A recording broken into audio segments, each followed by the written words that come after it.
সুপ্রিয় এলাকাবাসী, আসসালামু আলাইকুম। একটি জরুরি ঘোষণা লক্ষ্য করে শুনুন।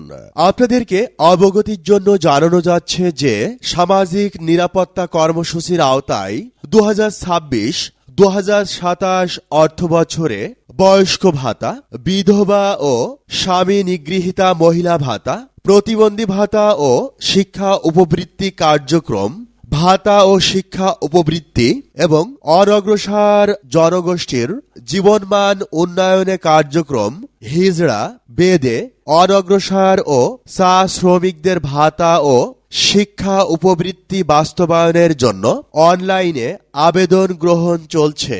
আবেদনের সময়সীমা 1/8/2026 হতে 15/8/2026 পর্যন্ত। অনুরোধ ক্রমে 6 নং যোগীপল ইউনিয়ন পরিষদ, দিঘলিয়া, খুলনা। আবেদনের জন্য প্রয়োজনীয় কাগজপত্রাদি: আবেদনকারীর জাতীয় পরিচয়পত্রের ফটোকপি সাথে আনতে হবে।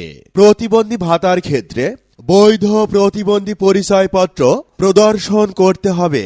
আবেদনকারী স্বামী বা স্ত্রীর অথবা নমিনির জাতীয় পরিচয়পত্র অথবা জন্ম নিবন্ধন প্রদর্শন করতে হবে। আবেদনকারীর নিজ নামে নিবন্ধিত মোবাইল ব্যাংকিং অ্যাকাউন্ট যেমন নগদ, বিকাশ, রকেট, উপায় ইত্যাদি লাগবে। আবেদনকারীর সম্প্রতি পাসপোর্ট সাইজের ছবি প্রয়োজন হবে। আবেদনকারী নিজে অথবা ইউনিয়ন পরিষদের ইউডিসি ডিজিটাল সেন্টার অথবা যে কোনো জায়গায় অনলাইনে আবেদন করতে পারবে। ধন্যবাদ।